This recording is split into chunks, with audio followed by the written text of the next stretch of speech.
Shalom, nous sommes venus glorifier le Seigneur sur un sujet très capital. Les mystères cachés des anges, première partie. Écoutez.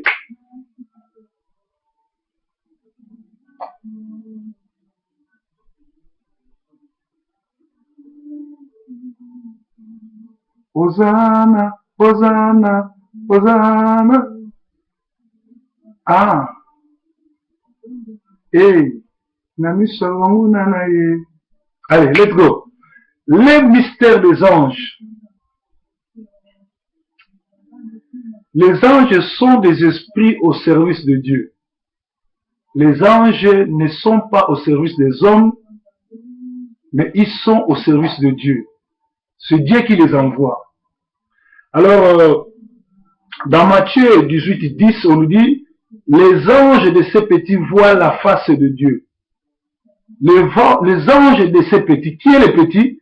C'est celui qui est pauvre en esprit. C'est celui qui a reçu Jésus-Christ comme Seigneur et Sauveur. Même si les gens de ce monde ne me respectent pas, j'ai pas de valeur pour eux, mais l'Éternel des armées, celui qui m'a créé, il sait pourquoi il m'a créé. Les anges sont des esprits de Dieu au service de Dieu. Exode 23, 30 nous dit, j'enverrai mon ange devant toi. Qui dit ça? C'est Dieu qui s'adresse à Moïse. Quand Dieu donne la vision à Moïse, il dit, j'enverrai mon ange devant toi pour aller affronter Pharaon. C'est-à-dire, Moïse lui-même ne pouvait pas. Moïse était accompagné de l'ange de l'Éternel. L'ange de l'Éternel, quand tu lis la Bible et que tu vois, on dit, Josué était devant l'ange de l'Éternel. L'ange de l'Éternel campe tout autour de ceux qui craignent Dieu. Ça, c'est Psaume 34, 8. En réalité, l'ange de l'Éternel, c'est Dieu lui-même. Hosanna, Hosanna, Hosanna, Hosanna, Hosanna. Et il crie à ses frères qui est parti d'une manière rocambolesque. Il avait une très grande vision, il avait la vie devant lui, mais malheureusement il nous a quittés personnellement. Alors, je l'aime beaucoup et j'aime beaucoup ses chansons. Mais un jour, je vous donnerai la vraie version de sa mort. Bientôt, là, vous aurez ça. Alors ici, quand on nous dit l'ange de l'Éternel, c'est Dieu lui-même en personne. Place nous seulement dans la Bible va commis l'ange de l'Éternel. Ça veut dire que Dieu lui-même est là avec eux. Dieu lui-même descend. Alors, l'ange de l'Éternel, dans la Bible, il y a 274 versets qui nous parlent des anges. Mais il n'y a que 2 versets qui nous parlent des archanges. J'arriverai à vous expliquer quelle différence il y a entre un ange et un archange. Aujourd'hui, nous parlons d'abord des mystères cachés des anges. Les mystères cachés des anges dans la vie des hommes. Ange Gabriel, c'est l'ange le plus célèbre. C'est l'ange qui joue le rôle de post-office dans nos vies. C'est-à-dire, c'est celui qui nous ramène des visions, nous ramène des messages, comme chaque matin, devant toi, il y a des officiers de post-office qui vous amènent des lettres, des colis, tout et tout et tout. Alors, ici, nous allons voir, c'est que l'ange Gabriel, le fameux ange, le célèbre ange Gabriel, ce qu'il a fait dans la vie de 2 personnes. Ange Gabriel, il y a un message net post-office à Yaranamou. Ange Gabriel a joué un rôle monnaie avant Jésus à Botam, le Seigneur. Jésus, pourquoi il est Botama? Parce que quand Adam et Ève va pécher, premier justice, tribunal de Salama na Lola, c'est-à-dire na terrestre, na paradis terrestre, nous avons le grand juge, Satan, Adam et Ève. Batuni Ève. Batuni Adam pour nous les mots, malobi Ève. Batuni Ève, Ève à la Satan, Nyoka. Nzamba yopsi Nyoka. Lokola. Yo mutoko si bango obanonguluma. pe progéniture ya mwasi ekoniata yo. Voilà pourquoi Jésus-Christ abotamaki na nzoto mwasi po ya koniata Satan. Alors tango avant Jésus abotama eza na likambo ko salama eza légalité mais eza mystère en Nzambe. Tokoluka peut expliquer en côté. Na tango à Israël, une fille vierge, si elle tombe enceinte, on la lapide. Moi, si on a la balité, si on a zemi na mobile ba lapide, eza niti lelo te tozomona basi na balabala na bana bazanga batata tout. Na tango a Bible, moi si so komi na zemi mobile ya sa tebe mobile wana bala ote bazo lapide.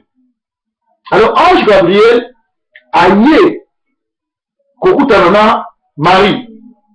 Vous avez famille histoire de Jérusalem Marie. Ils ont na Matthieu 2 je crois exactement. Alors oui, Orozoazemi a expliqué Marie m'a ramené au sama na vie na ye.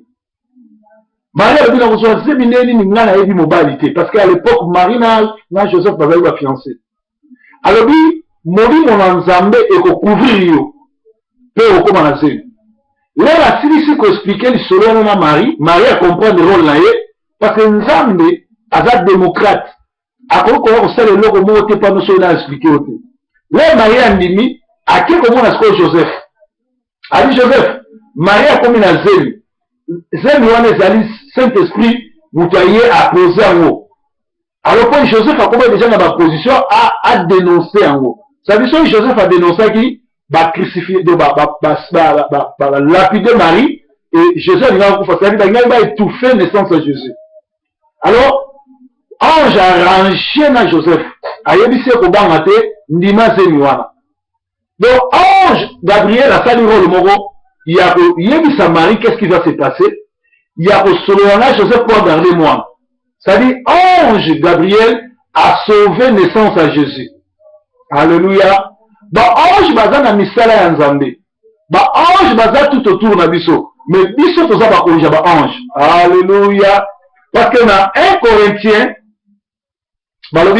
les chrétiens sont supérieurs aux anges parce qu'ils jugeront les anges. 1 Corinthiens 6:3. Et dans 2 Corinthiens 11:14, la Bible dit Satan est mon copé. Tellement que Aza jaloux, à se déguiser à l'ange de lumière. Alléluia. Alléluia. Donc Satan est mon jaloux, à se déguiser à l'ange de lumière. Donc Satan est mon à copier à ange. Il y a un moment là, tu peux m'envoyer la main. Moutou sera bon moimi, copier la charge minute, d'autres que le temps. Parce que le fer aiguise le fer. Et par rapport au temps, tu vois, bah, position. Alléluia. Dans Matthieu 1:20, un ange du Seigneur lui apparut.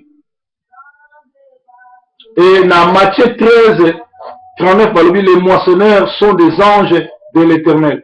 Les moissonneurs, c'est qui? Tous ceux qui œuvrent dans les champs de l'Éternel sont des anges. Alléluia. Et dans Actes des Apôtres 5:19, vous savez ce que Paul Oazaki emprisonné, Paul il fallait que nous allions babomaye, ange de l'Éternel, à qui qu'on fonde les portes à Bimici. Et là à Bimici, Paul y a mon nom nandoto, a yé si ka bakote balaki, a son pète à porte les bamoni et babangi, bamsou balobi wana ange à Pierre. Ange à Pierre, sur le on a Actes des Apôtres 12-16, balobi, il dit que c'est son ange. C'est-à-dire chaque chrétien, chaque bon ensemble, a un ange, oh, va sera tout autour. Alors, il faut faire trop attention. Bah, ange, va sera tout autour de moi ensemble. Moussani Basala. Ndengeni, au cours de un service à ange, pour te moni awa, na Isaïe 63, 9, l'ange de l'Éternel, l'ange devant sa face et les sauva. Ange Abimi a sauvé Bango. Mais Keba, nous tout le monde côté que ange au total ange au Azarananga Akiti, donc on a mis sous Azoyaro. Ange a connu qu'on y a milliers à battuter, ange a mon anakana moutou personnel. Ça dit, on a approuvé le 30-30. Ange, on nous a tia la disponibilité, aussi longtemps, on a Zoïba. Aussi longtemps, on a Elinzambete. Aussi longtemps, on a Katamasumu. Ange, on a l'alliance et le monde. Mais ce qui n'a animé Yesu, n'a fondé, n'a commencé à l'enzambé, ange, on a comme coquin, ange, on a la mission. Et mission, a yé, exacte, que tu vois que les gens, pasteur, n'a qu'à y côté en Afrique du Sud, n'a yé sa foule à la soirée, la vie de la Kenya, ange dans la zone d'Ima, à zone où il s'est nommé comme à zone comme la bino. Il y en a comme une ange, on a bâti na kati nanga. Ange, on a pembe nangai. À zone protégé par nangai. À osologa nangai, ngate na osologa naïe. Donc, mouton a pembe nanga, même moi si nanga, même moi nanga, à autant jamais en contact na ange wana. Alors, le col a tout comme une attente, il y a 1 Timothée 4, il y a une attente à Souka. Bah, tout va vous ba doctrine à la démon, ba doctrine à la diable, bah, tu vas comme ça, bah, ange de lumière, bah, ange à Satan, bah, comme vous ça va pour ça. Au moment où vous avez pour nayo, vous serez que dimi, ou bien, quoi éliminer dans autres, ou bien, bah, bimi si vous tombez le roi ange, c'est-à-dire, bah, ça va tout, bah, ça va soloka, mais bah, ça copier, bah, mon n'arrive pas en Zambie. Alléluia. Alléluia. Ange avait la mission.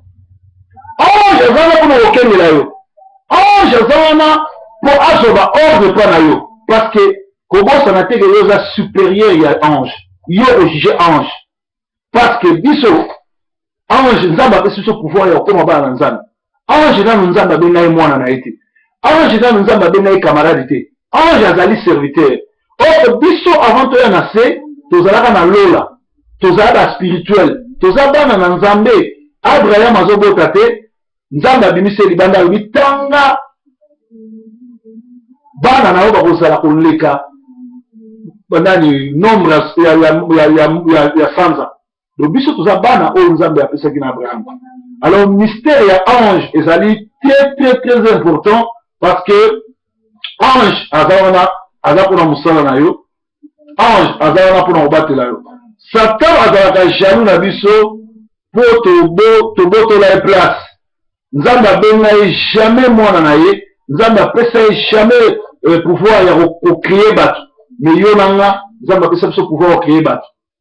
Yango namoni meme ba ange balongwaki na lola bakiti na se baye kosacouple na basi ya bato, baluli basi ya bato na se ya mokili mpe nzambe abenganaki bango. Alors Satan azala rôle moko monene, azala accusateur. Ye mutu ayaka koakize biso pa nzambe. Botala na Job nde bokomona Satan aye koakize Job pa nzambe. Alors ntango ozosambela fosala trop attention soki Satan na nzambe batongi. Parce que Satan azala accusateur. Akozalaka toujours na rôle na accusateur. Mais keba soki Satan aye kotonga yo pa nzambe, aye kofunde pa nzambe. Parce que au lieu dans les preuves, mais Nzambe a réussi à Satan a touché âme na yote. Bien aimé, to keba na ba garçon ou ba banganga, ou ba koti na ba TV, ou ba koti na ba internet, ou ba koti na ba nzela ko parla kabino sur ba mystère ya Melchisedec, na koyo sabino mystère ya Melchisedec la tinini, na koyo sabino pourquoi ba to mangembo spécialement Mbakadi ou aza muto misala mabe avait utilisé système wana.